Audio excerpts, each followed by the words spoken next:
Literaturradio Hörbahn Abseits vom Mainstream. Ich glaube, um im Weißen Haus zu überleben, muss man lernen, die Welt ab und zu, wenigstens für einen Augenblick, auszublenden, auch wenn man alles andere als allein ist, sagte Callie Shell. Callie Shell wurde 1961 in Georgia geboren und hat Politikwissenschaft studiert. Sie arbeitet seit 2015 für CNN und seit 2001 für das Time Magazine. Sie fotografierte Barack Obama bereits 2004, bevor er in den Senat der Vereinigten Staaten gewählt wurde, und folgte ihm nach seiner Ernennung zum 44. Präsident der Vereinigten Staaten ins Weiße Haus. Shell dokumentierte die historische Wahlkampfkampagne, die Wahl Obamas und seine Präsidentschaft aus einer sehr persönlichen und privaten Perspektive.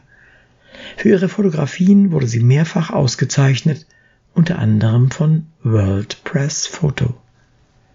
Zuvor war sie 8 Jahre im Weißen Haus als offizielle Fotografin für Vize-Präsident Al Gore unter der Clinton-Administration beschäftigt und für die Pittsburgh Press, USA Today und den Tennessean tätig.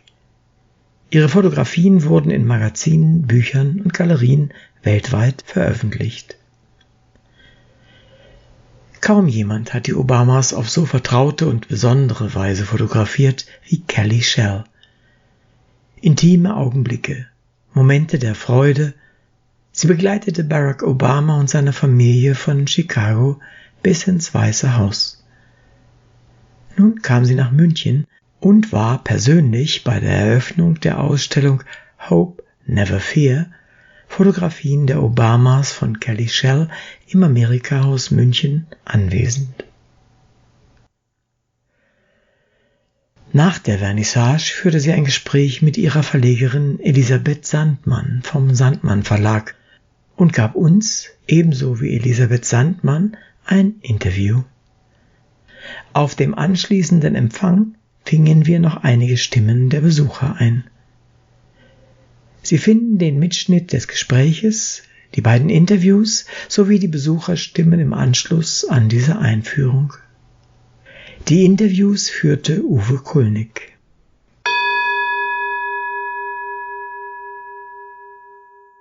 Good morning everybody. Welcome. We had a splendid book launch yesterday with about 400 people, and so it was a short night, but it's a more intimate audience this morning, and you will benefit from this because we thought we changed the format a bit. We talk about Callie Shell's pictures, but later on we thought she will walk with you and we will point out maybe to 4 or 5 pictures and she can tell the story behind, which is of course very interesting because this is probably what you want to know. I wanted to introduce Callie Shell to you. It's a great honor that she's here today and that yesterday and the day before, that you've come all the way from the States to be with us. And thank you very much, America House, to host her, Dominik Rabe and Maike Zwingenberger. It was a very pleasant and smooth and very friendly cooperation. My name is Elisabeth Sandmann. I'm a publisher. We publish illustrated books, quality books, and we always publish books which transmit a value. This is really what we do. We do a lot of books for and about women, but not only. And so this book is a book by Callie Shell, by a wonderful photographer, but it's also about values. And I don't know whether you've read her introduction. If not, we can only encourage you to buy the book and read her wonderfully written introduction, because you will learn more about how she got to know the Obama family. She was really the first one to discover them or discover his potential, because initially she was asked by Time magazine to do photographs of John Kerry, who was at the time the Democratic candidate for president. and she was asked to do photos of him, but she then saw Barack Obama giving a speech or speeches, and he got more applause than John Kerry, and she sent more photographs of Barack Obama to the Time magazine than of John Kerry, and they asked her why. What is so special about him? And she said, because I believe one day he will run for president. So she was the first one, and she was the one who really started off together with the Obama family this journey. And this is so special about the book, because we start in the year 2004, and no one else has, at the time, photographed, this journey. And that's also my first question. I mean, you met Barack Obama and Michelle Obama, and it was a very grounded family. Tell us more about how were they? It was long before the huge hype started with the election campaign and all that. He was dishwashing. She was writing checks at the kitchen table. So tell us more about life before the election campaign. Good morning. And thank you so much for all being here. I want to thank America House and Elizabeth for doing my book and for them doing this exhibit. And so last night was wonderful. And that was a short night. It was pretty long, actually. Mm-hmm. It was quite nice. Anyway, thank you. I hope you can buy the book, because Elizabeth puts a lot of her own time, energy, and money. There's not a lot of money in books. You really have to put everything you have out there. And so in order to understand this exhibit, the book really takes you from when I first met them in 2004 all the way to the end of the White House. And it's not chronological.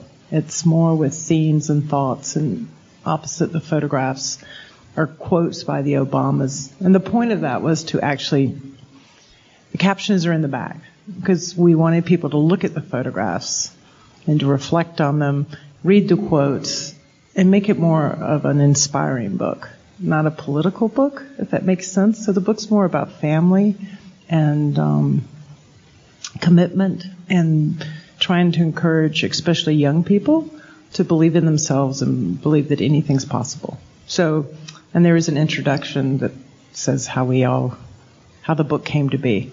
But I'm also grew up in the thought that it's really the journey that makes us who we are.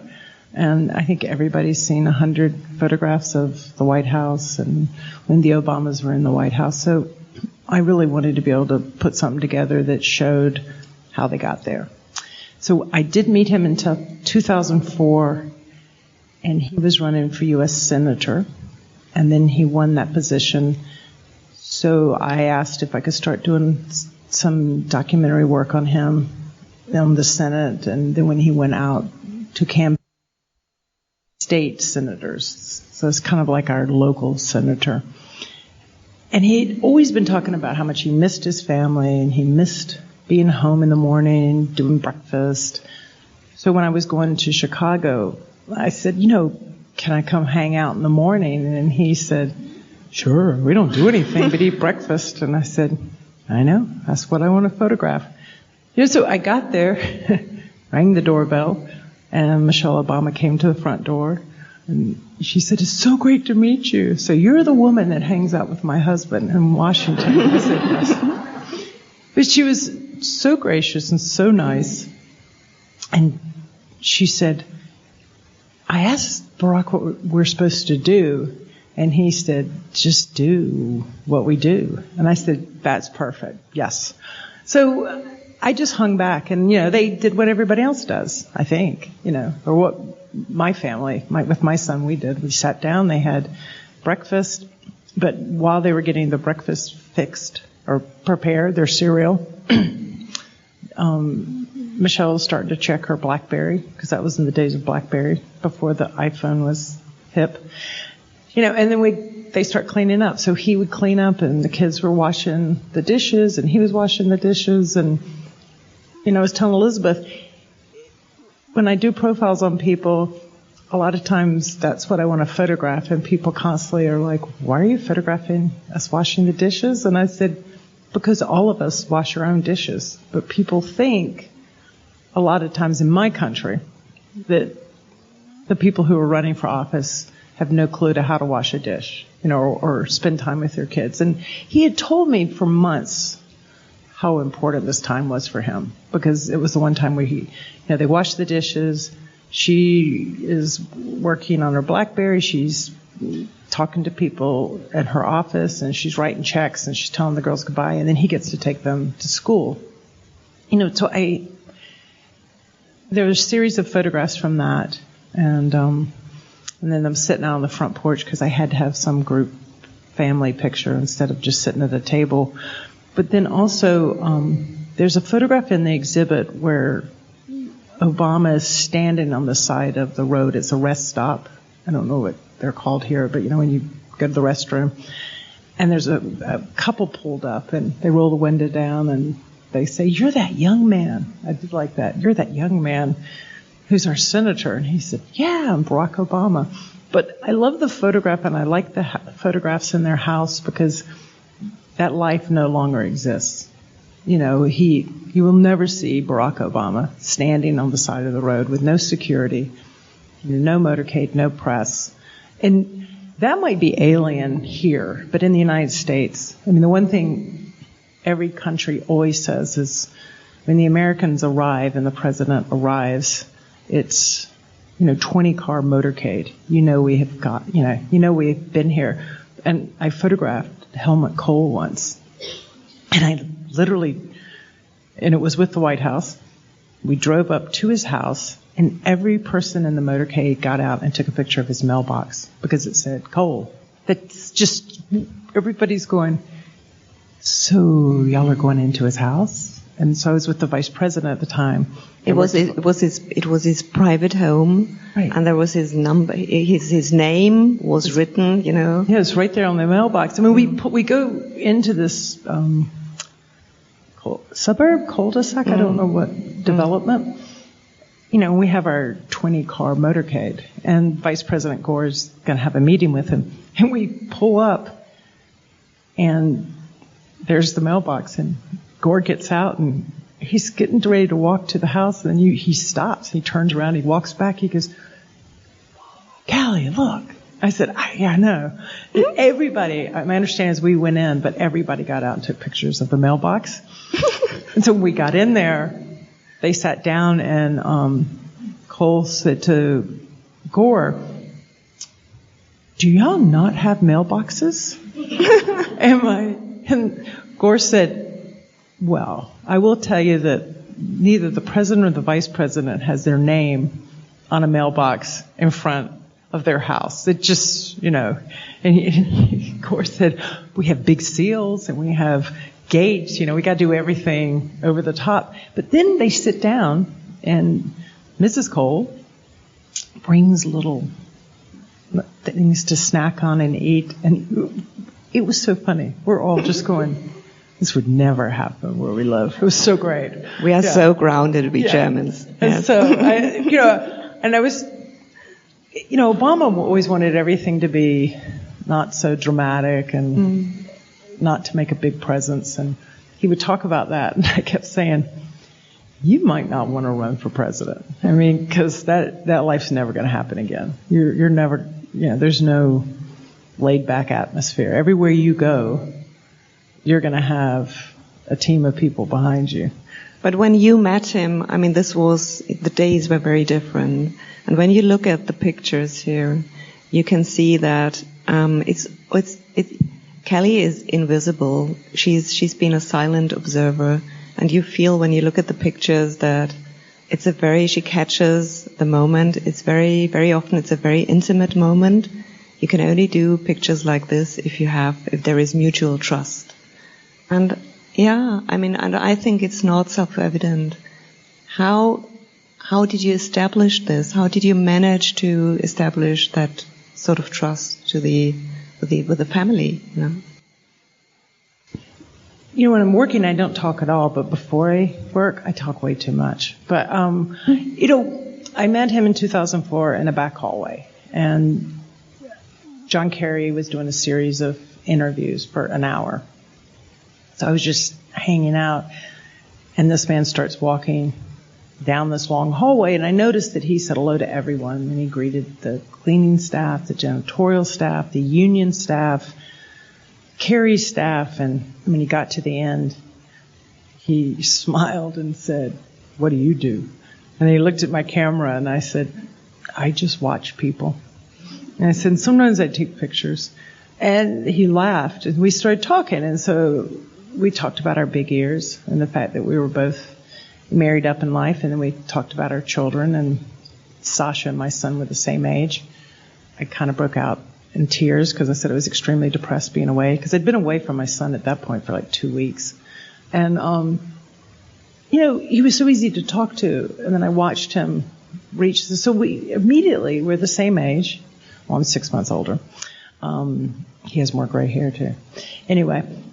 We won't talk about that. But it was, I think, immediately we both realized that what we cared the most about was a similarity of our families. And we used to always say that we would talk about things like being kind to people is a nice thing, and that sometimes good people do finish first. And I said it when he won the election and we were doing the inauguration day. That morning, or the night before, he's working on his speech. And I said, "Hey, guess what?" And he said, "What?" And I said, "Sometimes good people do finish first." And he said, "Yeah," so I always say to people when I'm photographing them, because it is a lot of early work, I always try to, I've done 7 campaigns. I've spent over 25 years photographing politics. I went to college for international affairs and social issues. I was going to join the Peace Corps and save the world. But I started working for a newspaper and never got to the Peace Corps. But most of my stories were on social issues. And so when I was hired at the White House, I was like, I felt like I'd sold out. But I realized that, they're good politicians, they're bad politicians. They're good journalists and they're bad journalists. But the good ones dedicate their whole lives to trying to help people and make good policies and do things for people. And I've lost many friends as journalists in wars, trying to tell people what's going on in the world. So I think it helped with this campaign to be someone your age. And so I tried to get him before anybody thought he was going to run. And nobody did. He was known, and he made this speech at the convention, so everybody thought he was the new, poster child. But I think everybody thought he would run a lot later, the next campaign. But when I was out and he was campaigning for state senators, I would watch. Usually when you're a state senator's running, you'd have a couple of hundred people show up. But there were hundreds, and then there were thousands. And so I'd said to Time, he's going to run the next one. There's nobody else really out there. And then Hillary announced, but so many people showed up. And so I also always say, and I would say to him, if you need a break, if you want me to put the camera down, just tell me. But he never did. And I think you also have to make sure, I always try to make sure that I thank people for the access they give me. I'm amazed at what sometimes people allow me to photograph.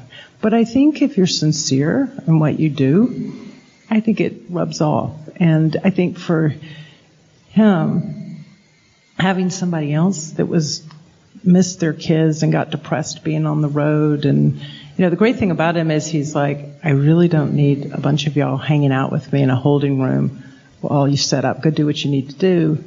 And then there's a photograph in there where he's kneeling in a hallway. There's no one around, and they're introducing him. And he said, these intros, they just get longer and longer and longer. He goes, I just realized by the time I come out, I bet you people are pissed off. And I said, they are kind of long. So he used to start telling people, let's just make it short. I mean, really. You don't have to go on for hours and hours and hours. So, But I think a lot of people think you just show up. So I told the audience last night, once you get to the subject, like the president and the first lady or the senator, we call them the principals, they're easy. It's all the handlers around them that all want to make sure you understand who they are and how important they are. That brings me to the next question, because it's something that I realized that you shared the same sort of humor. And we talked, there was a very funny story that we want to share with you, because I think it's so nice, and it tells a bigger story of how you walked into the White House because you had an appointment, the story that you walked with that woman and you were supposed to walk in a certain way. And so I was doing the beginning of his second term. So he'd been in the White House for 4 years. So I went back to spend a couple of days with him. And there was this young woman who agreed to be in the press room and then was going to take me. He was doing a portrait shoot for Time magazine.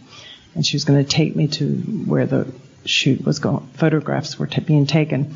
So we're walking down in the residence, down this long corridor. And I worked there for 8 years, so I actually know the building better than she does.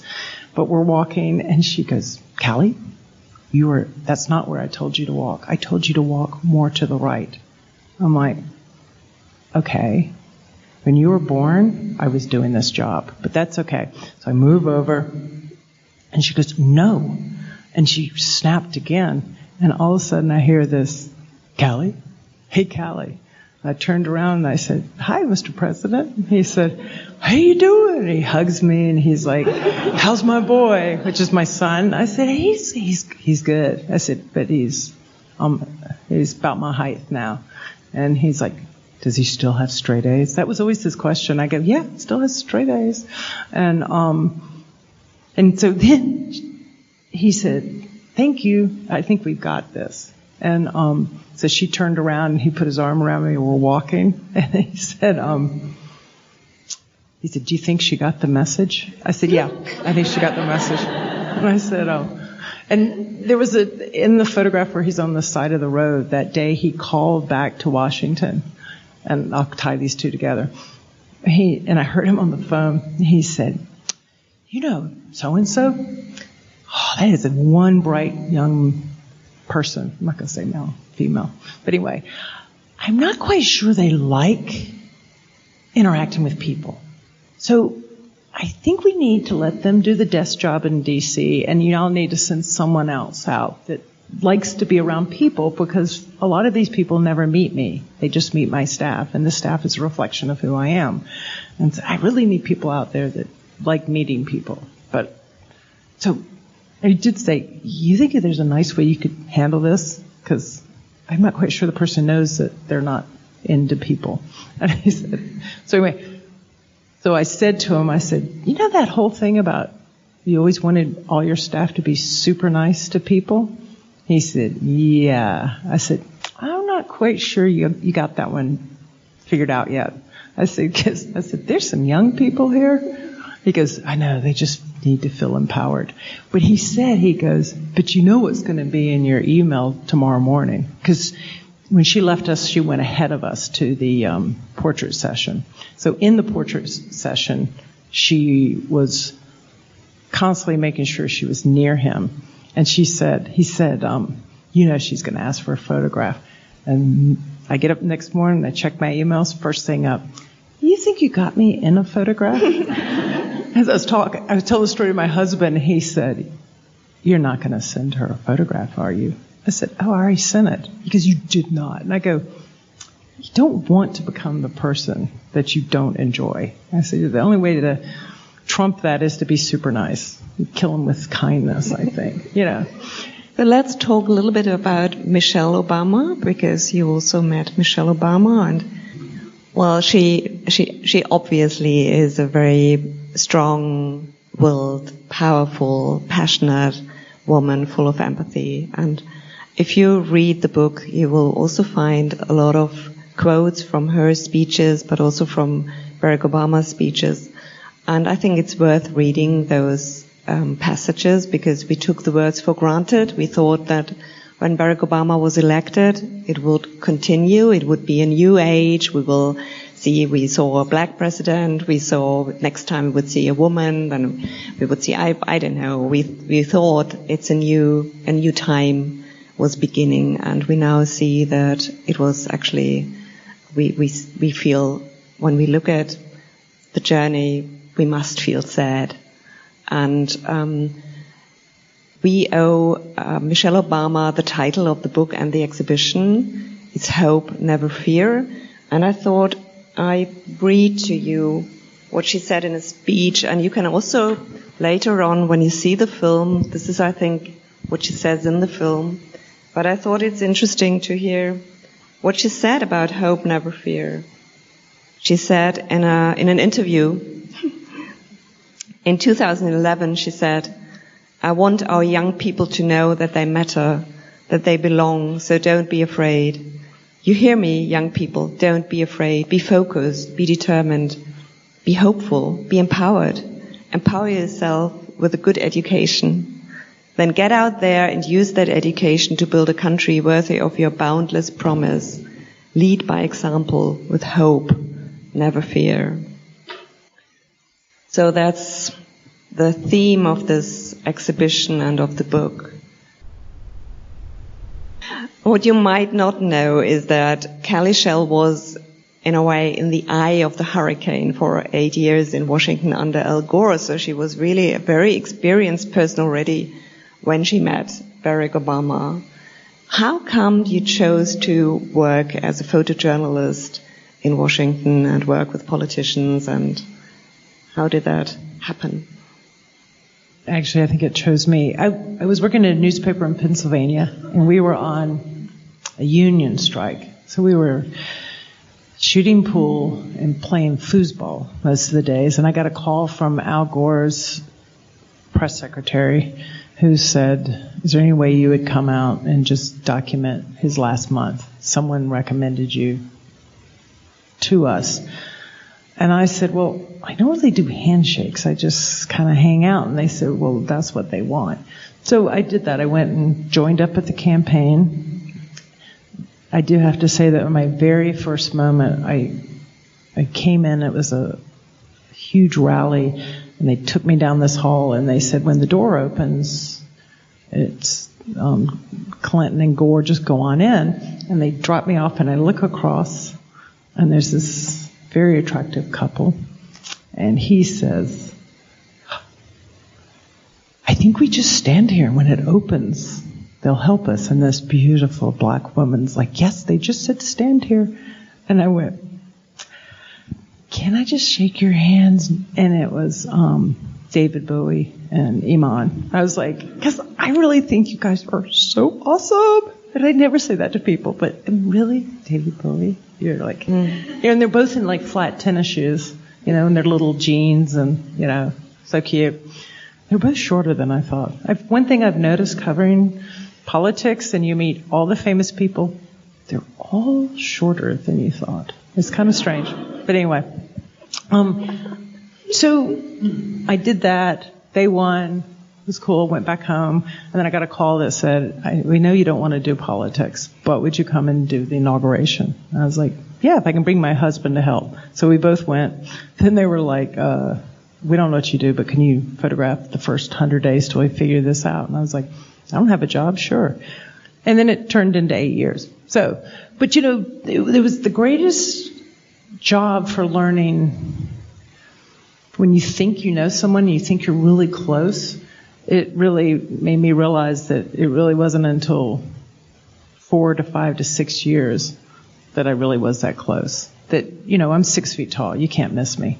And, when you're photographing politics, you have to gain the trust not just of the candidates and the president and the vice president, but you really do have to gain the trust of everybody in the room, because they all come and go, and you really don't want them stopping to ask what you do. I will say it's the one role in the campaign and the White House that everybody loves, because they're like, "Oh, I might be in a photograph."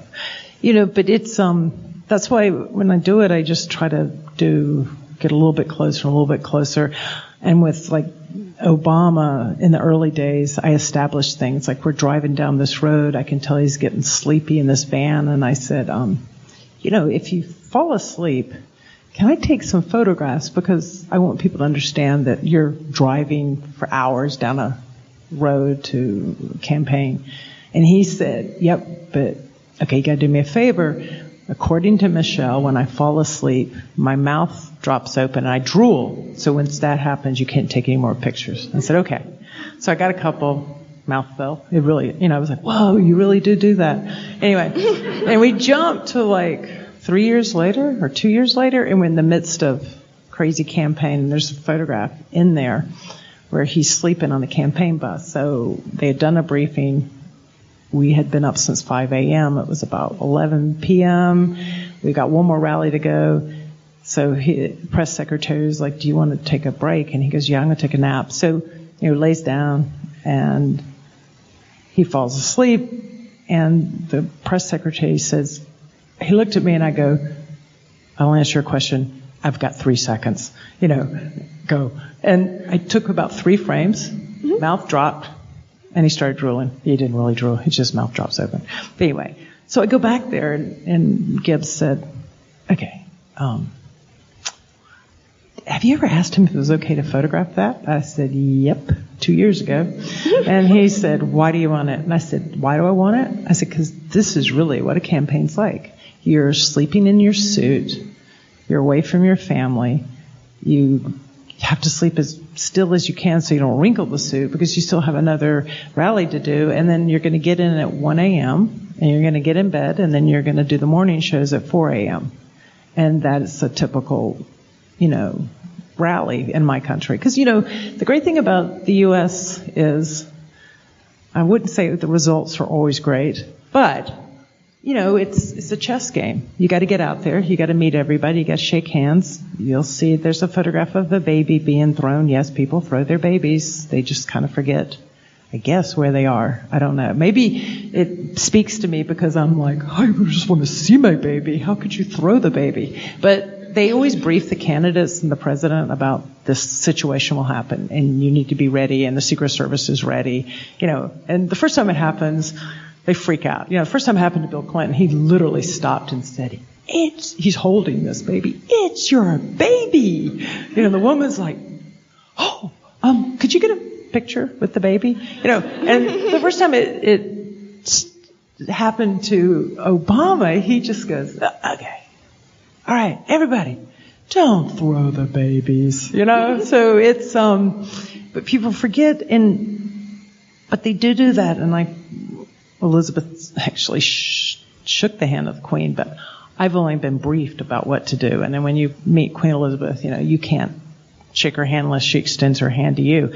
In my country, you need to get out there and shake hands. And people put bumper stickers on their dogs and their kids, and they wear, but it's fabulous. And you get in buses and you drive down the back road.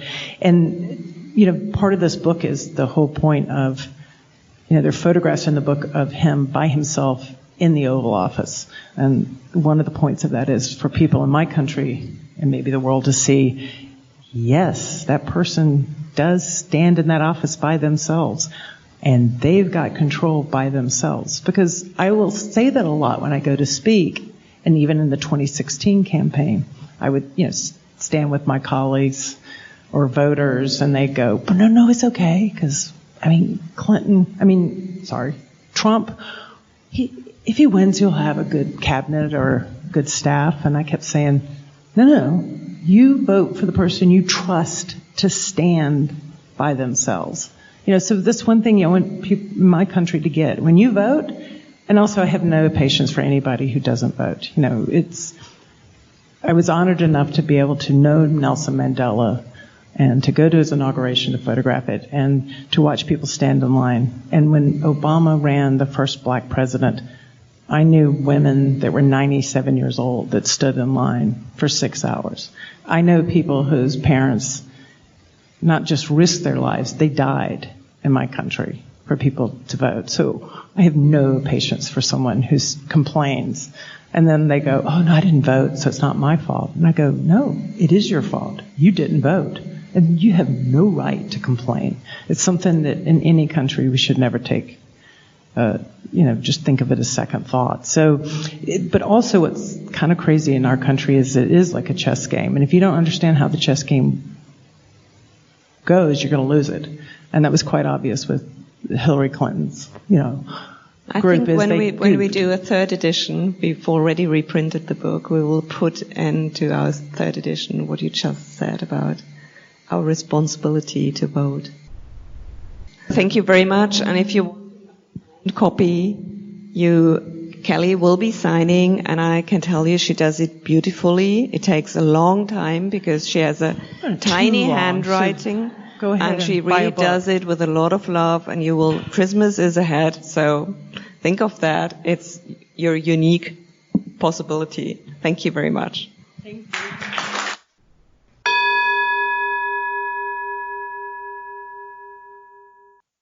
Congratulations on the great opening last night. It was a wonderful event. And the people who wanted you to attend this session stand in a long row in front of the America House. Did you expect such situation? No. Well, first of all, thank you so much for having me and coming to this event today and last night and doing this podcast. So it's been wonderful. I was blown away last night because the room was packed, and then I wanted to take a photograph of the hall for my husband and son. Okay. All of a sudden I looked down and it was packed, and I kept walking, and then I went all the way outside and down the ramp, and it was humbling. It was quite wonderful. Great. That's a good situation, I think. It's a good feeling. Great feeling. Yes, it is. I think.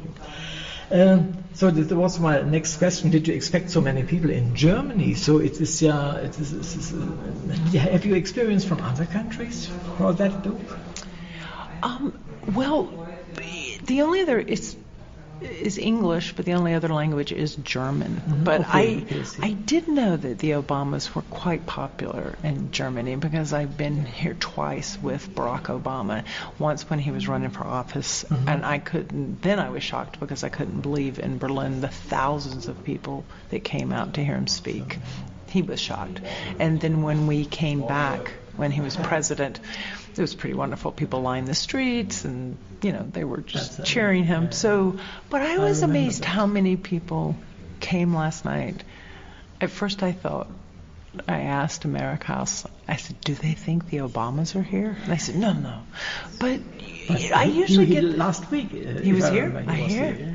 But I do get a lot of people that come out in Europe. It's much harder to get Americans to come out and hear a lecture.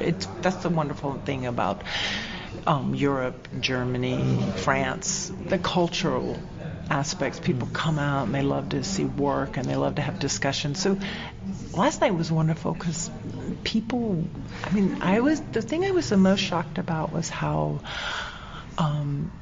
positive and everybody was, and I signed a lot of books last night, and people were so kind and gracious and welcoming. And I don't know, I didn't expect them not to be, but I didn't expect people to be so much. And they bought the book, which was quite nice. Yeah, and that's important.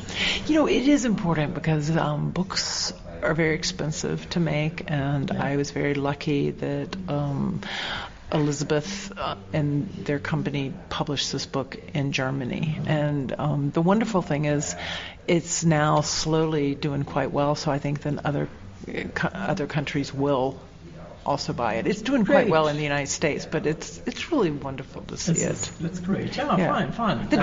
It's nice to know that your photographs and the words transcend to other languages and cultures. Mm-hmm. I am aware that it is Barack Obama, but there are a lot of images in the exhibit at America House that I think most people haven't seen, because I think most of what we've seen is him in the White House. The point of my book is to show that journey to the White House and the White House. But I think people kind of forgot what he looked like when he drove his own van and hung out with regular people and wasn't the rock star. Good stories. That's and they're important. good stories. Can you something tell me about the process, how the selection of the photos was from the first look to the ready book? Well, I am lucky. I am married to a fantastic photographer, but he's also a fantastic editor. Ah, okay. I will say that he is the person who went through 12 years of images, so thousands and thousands, and got it down. I'm very good at editing other people's work, but when I edit my own, I get so nervous because, I just don't know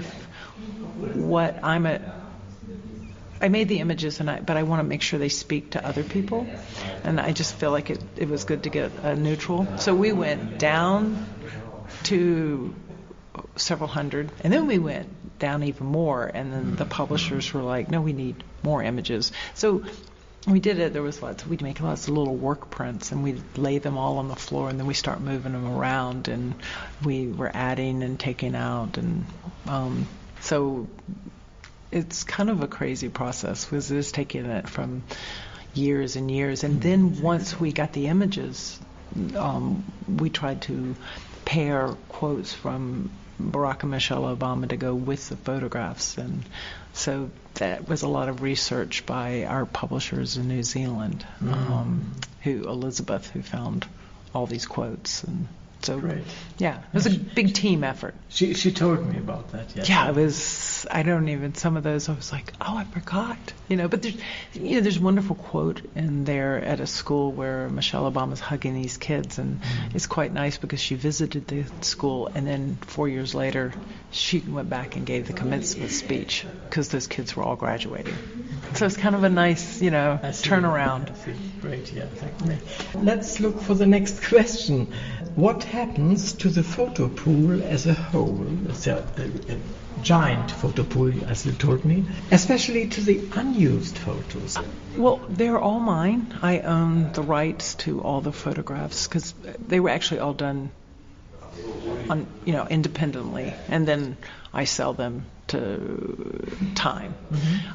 So I own everything. Right now they're in computers and databases. It would be wonderful someday to have a library store them, or have a place that they could be.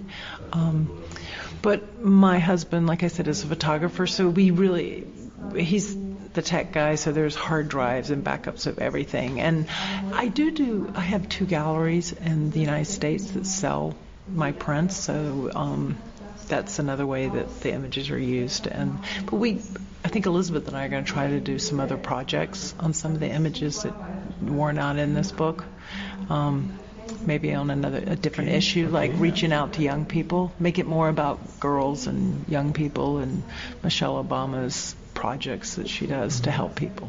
So I don't know, we're still working on it. I was just really excited to get this one book out, after 12 years. Okay, but you have a good store, and you can something do with all the things you have in it. Yeah, they're all stored and backed up, and they're in the cloud. In the cloud, yes. So I will look for. Yes, just look up there. I remember a photo where you can see that Barack Obama's shoes almost have holes. Why do you think this is a photo that touches a lot of people? I've heard about that. This photo is very great. Why do you think they mean that it's very great? Well, in the photograph, he's got his feet up on a table and he has 2 holes. What spoke to me when I took the photograph is I want, when people look at a campaign in the United States, there's a lot of shaking hands and a lot of hours on the road and walking. So I wanted it to say, this guy has walked a long way and greeted a lot of people. So I think having holes in your shoes and not being perfect, I think people relate to someone that they think is not perfect. Do you know what I mean? And so I think it speaks to people in that way. It's like, oh, he must really have gotten out there. And it's kind of funny, because he really has them, because he was too superstitious to give them up. They're his lucky shoes. So, we see things differently, but I think it makes him look like he's kind of real. you know, is I think most people like it because they're shocked. Mm-hmm. Yeah, they're like, oh, come on. A guy running for president of the United States has holes in his shoes. You've got to be kidding me. And so I think that probably more than anything. Because it touches in the deepest inner that this guy, this important guy, this hero, has holes in his shoes. Well, and that's what I was saying was your words are much better, so you should answer these questions. But I think that's it. I think it makes him seem, more. You can relate to him. It has to do with me personally. Right. Yeah. I might not have holes in my shoes, but my shoes are old, and I love these shoes. And but I always think people think a lot of people think the Obamas aren't human because they're so well known and popular, but they are. So I really try in my photographs to show people the human side, to show the relationship between Michelle and Barack Obama and with their kids and family, and and I think when you see family and when you see holes in people's shoes, it people can relate to the person, that touches the people. What do the Obamas say about the book? Are they satisfied? Well, I don't really know, but I can tell you this. They both have the book, and if they weren't happy with the book, then I would hear from them. So I find in situations like this, if you don't hear, that means they're happy. But before this book came out years ago, my husband edited, and we gave them a book of the entire campaign just for them. It wasn't a public book. And I know in that book, because there were, got letters from both he and Michelle and big hugs. And I gave it to him, and then it got misplaced. And one day he was like, I wonder what happened to that book. And so the White House is writing me going, do you know where the book is? And I go, yeah, I saw it last time I was there. It's on this table.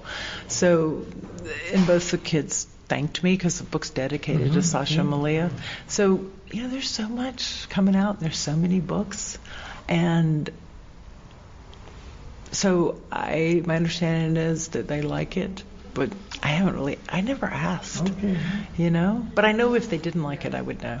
Yeah, I'm sure that. Yeah. So and let's put it this way: they've been on the road, but their staff people have written me and said how beautiful it was. So, yeah. And I know that the book is on his coffee table in his office. Okay, so everything is fine. Everything's fine. They seem to, it should be fine. It makes them look really wonderful. Okay, yeah. Let's hope the best. Yes, let's hope. Now to your own a little bit.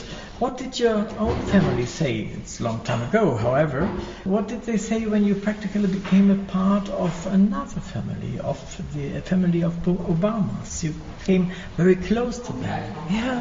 What said your husband and your children? Well, I have one son. He was a big Barack Obama fan, so that was the first time in my life photographing politicians that I became the hip mom. But I was asked to be their White House photographer, and I'd done that 8 years in the Clinton Gore. So I knew the hours and how you had no life, and I considered it. And it was a very difficult decision to turn it down, but I realized one day that as supportive as my husband and son were, that I couldn't handle not seeing them anymore. I think by the end of the campaign, I knew much more about Barack Obama and Sasha Malia than I did about my own, seeing my own son. In fact, I went to school one day when I was off the road to pick him up, and the kindergarten teacher told me how wonderful he was, first grade teacher, and I burst into tears because I said I had nothing to do with that. I've been gone. And when I did tell my son that I would turn the job down, he hugged me and said, "Oh, thank you, Mommy." And I said, "Well, why didn't you tell me you didn't want me to go?" "Oh, no, Mommy. If Barack Obama wanted you to go, you should go, but I'm really glad that you're going to stay home with me." So I said, "Me too." It's great. Yeah. So Mama is a hero. Yeah, Mom's a hero now. Yeah. And I read that you worked for Time magazine. among others, of course, I think so. And do you stick to portraits? I've always been promised by Time magazine, and I do a lot for CNN, that I would get to do something besides politics, and every time there's an election I get put back out into politics. So this last year, my husband and I, he works for Geographic, decided to do a project together. And so we've been photographing dogs for a year. And dogs of every size, every kind. And my husband just had a book come out called The Year of the Dogs. And actually his Instagram site is quite popular in Germany. His name is Vincent J. Musi. You should. It's a wonderful book. And he writes about the dogs, and he writes about growing up in America and childhood and crazy things. And it's been a wonderful project because it's the first project where we got to work together. But at the same time, you get instant feedback. You know, he posts things and he writes about it, and people write about how much his writing means to them. So it's been fun. And his book just came out too. So we both had a book come out within a week of each other. Oh, great. His is selling better in the United States. No, it's not. They're even. But I have one in German, and he doesn't have one in German. So anyway, but he does have one in English on Amazon. So it's been nice to be home, because it's our son's last year of what we call high school. So he will start university next year. So we kind of wanted to see him, even if he didn't want to see us. So let's just let us be home. So it sounds like a lot of work also for the future and what happens. I thank you very much for the interview, for the 2 days I could spend with you. Well, I have to say that everybody in Munich, they're so wonderful and so gracious. I've had the best time. Okay. It's so wonderful. Thank you for the talk. Thank you so much for having me. Am Rande der Veranstaltung im Amerika-Haus treffe ich jetzt Frau Dr. Elisabeth Sandmann vom Elisabeth Sandmann Verlag. Schön, dass Sie Zeit für mich haben. Vielen Dank, ich freue mich auch, dass Sie da sind. Als erstes möchte ich Ihnen gratulieren, nämlich zu dieser Veranstaltung. Es ist eine großartige Vernissage von gestern und auch heute. Und die Menschen draußen, das hätte ich ja nie erwartet tatsächlich, standen in langen Reihen, um überhaupt ins Amerika-Haus zu kommen. Haben Sie das erwartet, dass so ein Andrang kommt? Also wir haben das natürlich gehofft, aber erwarten kann man das heutzutage bei dem Überangebot eigentlich nicht. Aber wir waren sehr, sehr erfreut zu sehen, wie viele Menschen Callie Shell hören wollten und die Bilder sehen wollten. Ja, ich war wirklich ganz überrascht. So viele Menschen bei einer Veranstaltung habe ich selten erlebt. Bei Bücherveranstaltungen, das kennen Sie selbst, sind ja mitunter auch nicht unbedingt so gut.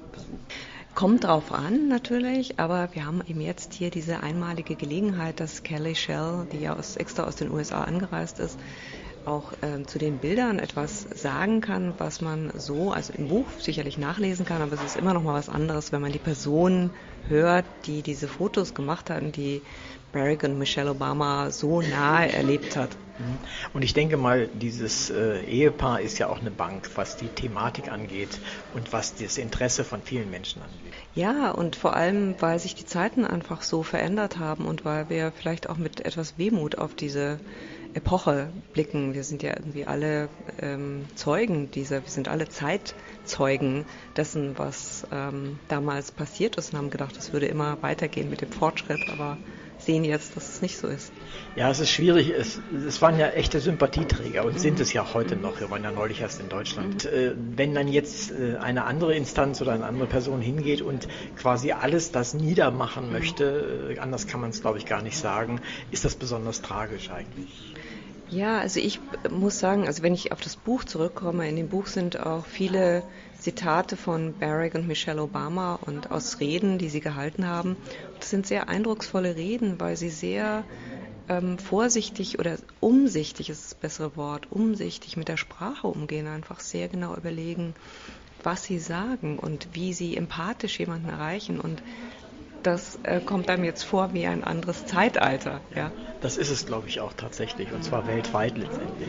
Wir haben im Vorgespräch schon ganz kurz darüber gesprochen, Fotobände sind ja sehr aufwendig und im Druck natürlich kostenintensiv. Ihr Verlag macht aber sehr schöne und auch außergewöhnliche Bildbände. Wie reiht sich jetzt dieses Hope Never Fear über die Obamas dort in diese Reihe ein? Ja, also den Verlag gibt es seit 15 Jahren. Wir machen sehr viele Bücher für und über Frauen. Das ist sozusagen ein Thema. Dann haben wir noch ein Thema Philosophie und Natur. Und wir haben, es gibt einen roten Faden. Das ist Qualität und Werte. Also wir wollen gute Bücher machen, sowohl was die visuelle Qualität anbetrifft, aber auch die Texte. Aber es ist mir auch immer wichtig, dass diese Bücher eine bestimmte Haltung transportieren. Und diese Haltung, die transportiert sowohl die Fotografin als auch natürlich das Sujet, um das es geht, nämlich die Obamas. Insofern passt das wunderbar in den Verlag. Das ist schön, dass Sie gerade die Haltung ansprechen, weil ich habe den Eindruck, das fehlt vielfach. Die Haltung zu Dingen und zu Werten, die man tatsächlich hat, und sie auszusprechen und auch dann durchzuleben, auch trotz der Schwierigkeiten. Insofern ist das ganz toll, dass das ein wesentlicher Punkt in Ihrem Verlag ist. Kommen wir nochmal direkt zu dem Buch. Was erwartet den Leser denn nun genau, außer den Bildern aus dem Familienleben von der Familie Obama? Naja, Callie Shell ist die einzige, die bereits 2004 begonnen hat, Barack Obama und auch Michelle Obama, die Familie zu fotografieren, weil hatte sie den Auftrag vom Time Magazine, John Kerry zu fotografieren, der damals Präsidentschaftskandidat war für die Demokraten. Und Obama ist mit aufgetreten und hat dann fast mehr Applaus bekommen als John Kerry. Und sie fand ihn so faszinierend und hat dann mehr Bilder von ihm an das Time Magazine geschickt als von John Kerry. Und die haben immer gefragt, was hast du denn mit dem? Und dann hat sie gesagt, ich glaube, dass der eines Tages Kandidat werden wird für die Präsidentschaft. Und so war es. Und sie hat sie eben kennengelernt zu einer Zeit, als die gar nicht bekannt waren. Und dieses Buch ist diese Reise, die 2004 beginnt und die dann im Grunde natürlich mit der Wahl und mit dem Einzug ins Weiße Haus nicht endet. Aber es ist ein Höhepunkt natürlich, ja. Aber dass sie dieses Vertrauen aufbauen konnte zu einer Zeit, als die unbekannt waren, das ist das Besondere. Es gibt keinen anderen Fotografen oder Fotografin, die so früh, so nahe mit den Obamas zusammengearbeitet hat wie sie. Das ist einzigartig. Das ist, glaube ich, wirklich, das ist ein Riesenpluspunkt für das Buch. Sie kennen das Buch ja sicherlich in- und auswendig. Gibt es irgendetwas, was Sie besonders mögen? Ich muss sagen, dass die Fotografie von Callie Shell ist es ist so, dass man das Gefühl hat, es gäbe niemanden sonst im Raum, der gerade diese Szene beobachtet. Sie ist so eine unsichtbare Beobachterin. Sie ist wirklich so eine Meisterin des fast intimen Moments, ohne die Privatheit je zu verletzen. Das macht das einzigartig. Das macht sie einzigartig. Das macht das ganze Buch als Komposition einzigartig. Und sie ist auch, sie hat am Ende des Buches mit ihren Bildlegenden immer auch diese Geschichten hinter den Bildern versucht zu erzählen. Was auch besonders ist, ich habe auch reingesehen natürlich, und die passen sehr, sehr gut zueinander, die Texte als auch die Bilder, und sie haben eine echte Aussage, also auch eine korrespondierende Aussage. Das ist also ganz wichtig. Auch der einführende Text ist sicherlich etwas, was dem Hörer an die Hand nimmt und sagt, nicht den Hörer, sondern den Betrachter an die Hand nimmt und sagt, was auf ihn zukommt, was ja auch ganz wichtig ist. Kommen wir nochmal zum technischen Teil des Buchmachens. Ein ausländisches Buch machen zu wollen, ist ja eine Sache. Die Rechte dafür zu kriegen, ist eine ganz andere. Und waren Ihrerseits außergewöhnliche Anstrengungen notwendig, um dieses Buch verlegen zu können? Also es war so, dass wir im letzten Jahr, beziehungsweise vor 2 Jahren, haben wir ein Buch gemacht, 200 Frauen, was uns bewegt. Und aus diesem Buch ist eine große Ausstellung entstanden, also auf Basis dieses Buchs, die wir zusammen mit BMW realisieren konnten. Und diese Ausstellung wurde gezeigt in New York und München. Und das war eine sehr tolle Kooperation mit BMW. Und diejenigen, die das Buch initiiert hatten, ist ein neuseeländisches Team, Jeff Blackwell und Ruth Hopday, sind großartige Büchermacher, und die sind an mich herangetreten und ich konnte dieses 200-Frauen-Buch machen. Und aus dieser Kooperation ist dann im Grunde eine weitere Kooperation geworden, nämlich das Obama-Buch zu machen. Insofern bin ich natürlich wahnsinnig dankbar über diese Freundschaft, die da entstanden ist, und ich glaube, wir sind sehr gute Partner geworden. Wir haben gezeigt, dass wir als kleiner Verlag etwas Großes bewirken können mit den 200 Frauen. Und jetzt nochmal mit der tollen Ausstellung im Amerika-Haus. Also wir sind ja wirklich ein kleines Unternehmen und haben aber, würde ich sagen, das Maximum möglich gemacht, um ein Buch zu in die Öffentlichkeit zu bringen. Ganz toll, und das führt mich direkt zur nächsten Frage. Und Sie sagen ja auf Ihrer Webseite über sich selbst, ich zitiere: Wir sind ein unabhängiger und mutiger Verlag, der ungewöhnliche Projekte realisiert. Warum gehen Sie persönlich diesen doch manchmal steinigen Weg des Verlegergeschäfts in die Richtung? Ja, ich kann nichts anderes. Also ich bin Verlegerin. Ich bin seit 15 Jahren Verlegerin, ich habe immer in Verlagen gearbeitet, ich habe meine Lehre im Surkamp Verlag gemacht, wir sind eng mit dem Surkamp Verlag verbunden und ich möchte Bücher machen, von denen ich selbst überzeugt bin, und das ist manchmal schwierig, aber manchmal ist es auch von großem Erfolg natürlich gekrönt, weil sonst würde man ja gar nicht existieren können, und in jedem Fall aber hat man immer mit sehr ungewöhnlichen Menschen zu tun, und das ist der große Reiz dieses Berufs, von dem man sich gar nicht entziehen kann. Das verstehe ich gut. Dabei sind wir schon letztendlich bei den Inhalten Ihres Verlages. Sie teilen das mehr oder weniger auf in 4 Bereiche. Warum gerade diese Bereiche? Und dann ist es die Zusatzfrage: Ist das doch mehr Neigung oder ist das irgendwie doch vom Markt getrieben? Also ich mache nur Bücher, zu denen ich persönlich eine Verbindung spüre. Sonst würde ich sie gar nicht machen. Aber natürlich mache ich sie auch, weil ich glaube, ich bin nicht die Einzige, die sich dafür interessiert. Also das 200-Frauen-Buch zum Beispiel war wirklich ein großer Erfolg und hat gezeigt, dass es nicht nur mein Interesse ist, sondern dass dieses Buch eine große Zielgruppe erreicht hat. Wir machen aber auch Bücher, so im letzten Jahr haben wir ein Buch gemacht, das heißt 1938 oder warum wir genau hinschauen müssen. Das sind Bücher, die mit sehr viel Herzblut gemacht werden und die eine kleinere Zielgruppe ansprechen, aber die eigentlich auch die Haltung des Verlags oder die Philosophie des Verlags widerspiegeln.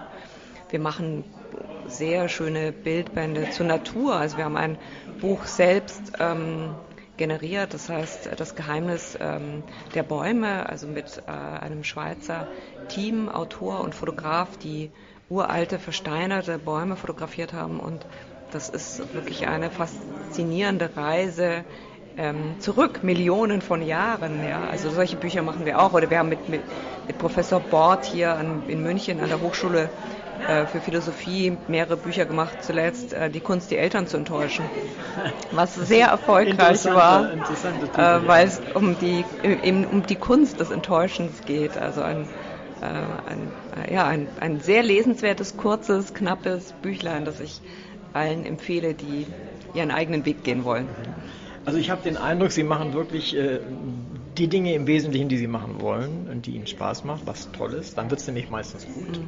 Und aber auch Sachen, die wirklich auch eine Menge Leute interessieren. Ich meine, man muss erst mal auf die Idee kommen, pittelfakte Bäume zu fotografieren, um zu sagen, hey, was sagen die uns denn da, außer der Tatsache, dass sie schon da Millionen von Jahren dort liegen. Das ist eine tolle Idee und ich finde das ganz, ganz, ganz gut.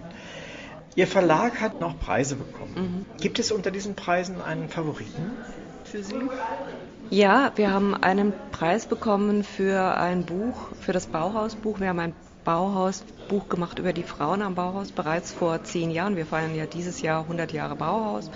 Und wir haben aber das erste Buch gemacht über die Frauen am Bauhaus mit Ulrike Müller, einer wirklich ausgewiesenen Expertin, und konnten das nach Amerika verkaufen und haben in Amerika einen Preis dafür bekommen, und zwar die Bronzemedaille. Und das war wirklich unter so vielen Teilnehmern haben wir diese Bronzemedaille bekommen, und das ist etwas, was mich wirklich ganz besonders gefreut hat. Also ich war auch wirklich überrascht über die Preise und auch über die Bücher, die dort ausgezeichnet werden. Also es lohnt sich auf die Webseite mal zu gucken, was das für Bücher waren. Dann, wir hatten es vorhin schon ganz kurz mit dem internationalen Anspruch oder die Notwendigkeit, sich dort zu vernetzen. Sie arbeiten mit Verlagen in vielen verschiedenen Ländern zusammen und sind Mitglied der der Motowun International Publishers Group, einer der größten Organisationen, allerdings vorwiegend illustrierter Buchverleger weltweit. Wie wichtig sehen Sie dieses International Networking? Ja, das ist eine ganz großartige Vereinigung. Ich war 9 Jahre Präsidentin dieser Gruppe und habe insofern auch sehen können, wie sich die Gruppe auch entwickeln konnte. Und wir sind ein sehr, sehr gutes Netzwerk. Wir treffen uns 3-mal im Jahr. Wir haben Summer Meetings und da gibt es eben die Gelegenheit, sich abseits der Buchmesse in kleinen Gruppen oder zu zweit zu treffen und auszutauschen. Und gerade im illustrierten Buchgeschäft ist es wichtig, dass man vielleicht zusammen druckt, dass man gemeinsame Ideen entwickelt, dass man im Grunde diese Kosten reduziert, indem man zusammen etwas realisiert.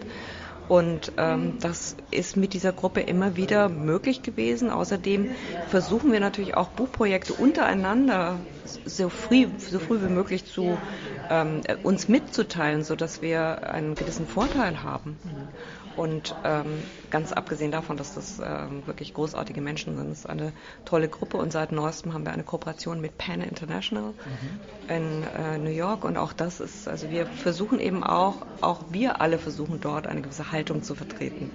Was ganz wichtig ist und was ich ganz toll finde. Vielleicht einen ganz kleinen Schlenker, der mir gerade eingefallen ist. Wir reden ja, wenn wir internationale Verschränkungen und Verbindungen darüber sprechen, sehr häufig meistens von dem, was man Westeuropa, dem Westen der Welt nennt.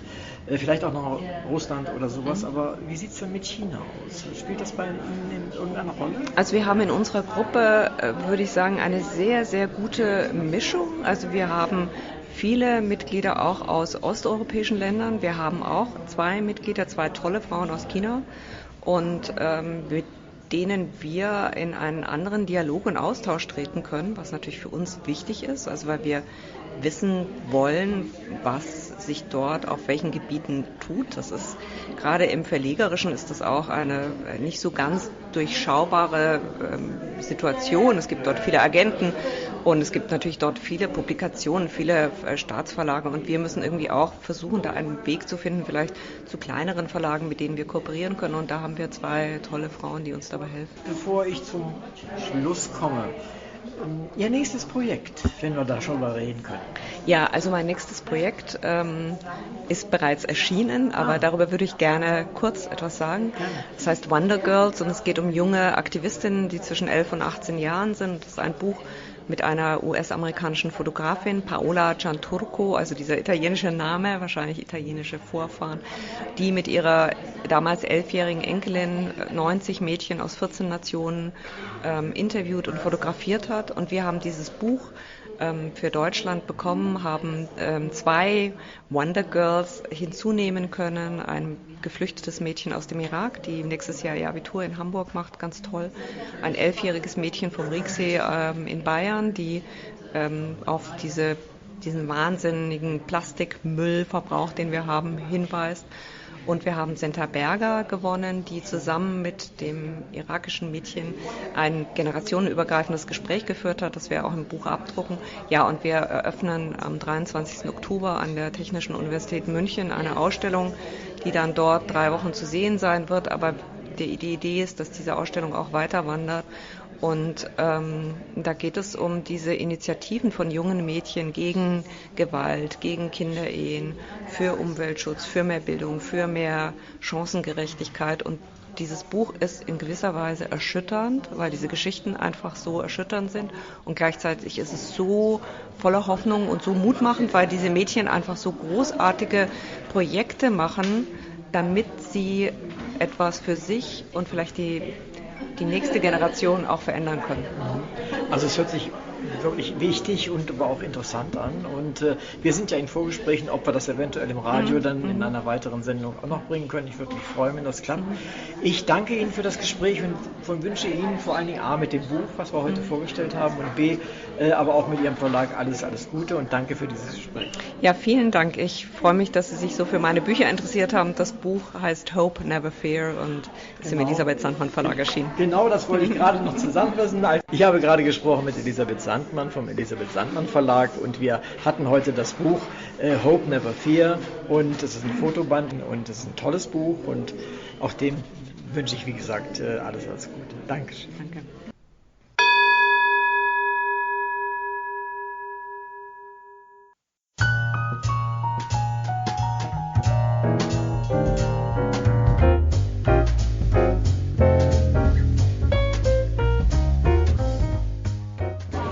Was ganz Einfaches, wie es Ihnen gefallen hat und warum Sie hier sind. Also ich bin hier, weil mich einfach die Obamas wahnsinnig interessieren und ein Blick von der Fotografin, die intime Momente mit ihnen teilen konnte und allein schon das Aufhängerbild war schon so berührend, dass ich unbedingt mehr davon sehen wollte. Der Abend hat mir schon sehr gut gefallen, auch Callie Shell selber zu hören. War eine ganz große Freude, ihre Eindrücke da mitzukriegen und die Anekdoten, die sie erzählt hat. Und er ist weiterhin noch eine Freude, weil wir schauen jetzt gerade erstmal die ganzen Fotos noch durch. Also es ist natürlich ungeheuer Andrang, ich hätte das nicht erwartet, muss ich sagen. Und Sie haben schon gesagt, die Fotografin ist beeindruckend für Sie. Wissen Sie ein bisschen mehr? Sie hat ja zwei Perioden im Weißen Haus schon als White House Fotografin gemacht. Und dann, wie ich gelesen habe, hat sie bei Barack Obama gesagt, nein, ich möchte das anders machen. Können Sie das nachvollziehen? Da ich tatsächlich sie selber vorher noch nicht so bewusst wahrgenommen habe, kann ich mir einfach nur vorstellen, dass er sie inspiriert hat, es anders zu machen. Genauso wie er oder sie ihn entdeckt hat oder er ihr aufgefallen ist. Dass sie einfach aufgrund seiner Präsenz da einfach Lust hatte, an ihn angeglichenes, Neues etwas zu schaffen. Sind Sie öfter im Amerika-Haus? Gar nicht so oft. Heute zum ersten Mal. Dann ist vielleicht demnächst mal, oder das ist eine Gelegenheit, vielleicht beim nächsten Mal oder übernächsten Mal wiederzukommen. Auf jeden Fall sehr gerne. Dankeschön und schönen Abend. Dankeschön.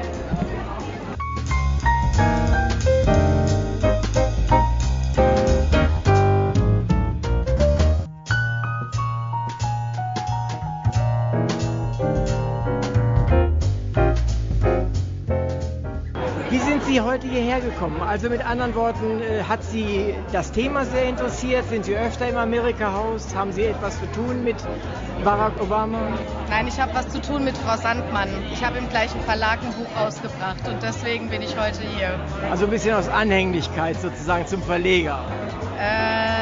Jein, also dahingehend, dass ich weiß, dass Frau Sandmann hervorragende Bücher macht und dieses Buch mich natürlich besonders interessiert hat und ich momentan hier in München weile, weil ich eigentlich gar nicht in München wohne und das dann zum Anlass genommen habe, mir das unbedingt angucken zu wollen. Super, und wie fanden Sie die Veranstaltung selbst? Ich fand es ganz spannend. Ich fand das, was Frau Sandmann gesagt hat, ganz hervorragend, weil sie die Brücke geschlagen hat von Barack und Michelle Obama auch zur heutigen Zeit und warum wir uns auch mit dem Thema beschäftigen. Es war ein bisschen heiß im Raum, aber ansonsten war es ganz großartig und es ist schön, hier dabei sein zu können. Die Worte, die die Fotografin gefunden hat, das sind ja Insider-Dinge. Ist da doch immer so ein bisschen was mit Home Story dabei? Ja, wobei Home Story klingt jetzt so negativ. Also deswegen schauen wir uns die Bilder ja auch gerne an, weil sie uns Bilder zeigt, die wir sonst nicht zu sehen bekommen. Und ich finde es spannend, tatsächlich den mächtigsten Mann der Welt, der er ja einmal war, mit seiner Frau zusammen in solchen privaten Momenten zu erleben, weil wir sonst die Chance so nicht haben und weil es ein anderes Bild von den Menschen gibt. Und ein Präsident und seine Frau sind eben ja auch Menschen und deswegen fand ich das sehr spannend. So meinte ich das auch mit Home Story. Das heißt, man kommt den Menschen näher, als man ihnen sonst jemals kommt und sie verlieren vielleicht auch die Distanz zu den vielen tausend Kameras, die immer auf sie gerichtet sind, weil nur eine auf sie gerichtet ist. Ja, er ist natürlich aber auch ein besonderer Präsident gewesen, denn wenn man so eine Fotografin auch so in sein Leben hineinlässt, dann zeugt das von sehr viel Vertrauen, das er hat und das zeigt auch wieder, was er für ein Mensch gewesen ist. Das ist richtig. Dankeschön für dieses Statement. Danke. Viel Spaß noch. Dankeschön.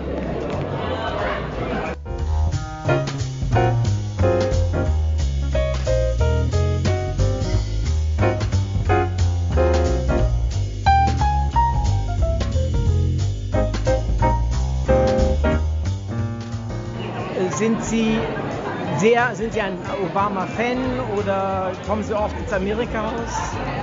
Also, meine Geschichte ist ganz einfach. Ich habe früher mal Amerikanistik an der LMU studiert und da war das Amerika-Haus eine der Bibliotheken, die ich regelmäßig besucht habe. Und ich bin seit dieser Zeit immer wieder in Kontakt mit dem Amerika-Haus, schaue mir die Veranstaltungen an und das musste heute sein, obwohl ich kam erst aus dem Urlaub, ich habe es erst vorgestern erfahren. Und außerdem komme ich von außerhalb von München und das war jetzt für mich, das muss sein. Okay, das heißt, Sie hatten also ein wirkliches Anliegen und wie gefällt es Ihnen denn heute Abend hier? Wie hat Ihnen die Veranstaltung gefallen? Mir gefällt sie immer noch gut und ich werde demnächst allerdings in Ruhe herkommen, mir die Bilder anschauen und werde mir auch über die Fotografin noch ein paar Informationen holen, weil ich habe während meines Studiums über sie schon gehört. jung, ambitioniert, aber sehr bescheiden. Und ich möchte jetzt ein bisschen mehr erfahren, weil es ist klar, dass die macht inzwischen eine unglaubliche Karriere in Journalistik. CNN. Nein, CNN und in einer großen amerikanischen Zeitschrift, die fällt mir jetzt gerade nicht ein, aber es war für mich klar als Amerikanistin, dass ich mich hierfür interessieren werde und dass ich auch nochmal sehe, was daraus geworden ist mit ihr. Und das ist ja unglaublich toll. Ich habe mir jetzt nur einige der Fotos angeschaut. Herzlichen Dank für das kleine.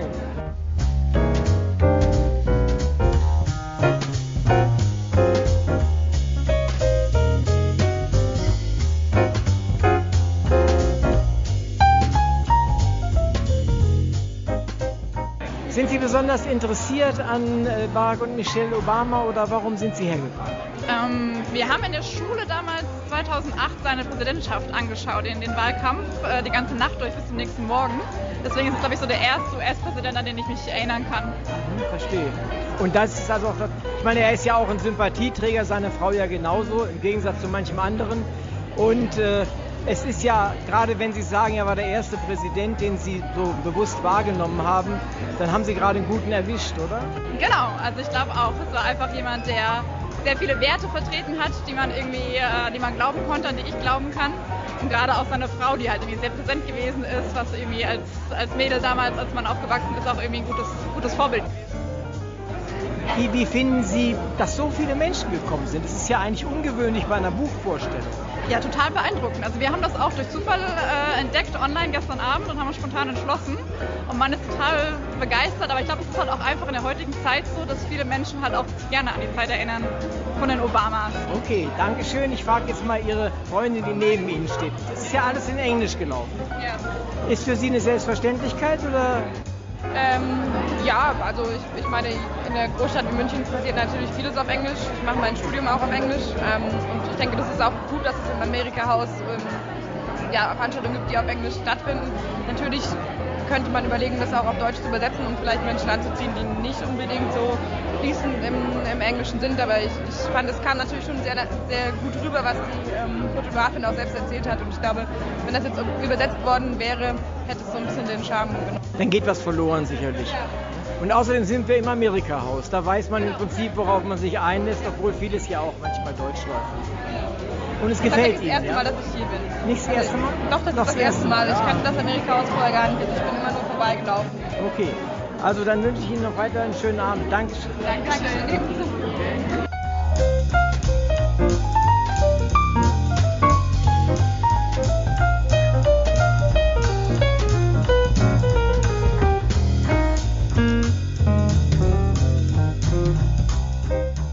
Sekunde, ich stelle es jetzt, bin Sie angestellt. Ja. Okay. Wie fanden Sie die Veranstaltung?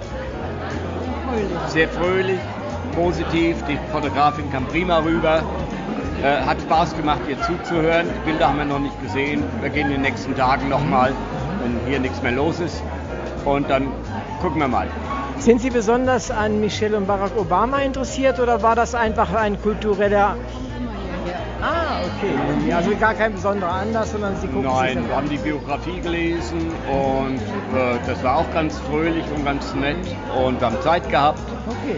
Und da sind wir hier. Und hier gibt es das umsonst zu trinken. Dann wünsche ich Ihnen noch viel Spaß. Dankeschön. Bitte.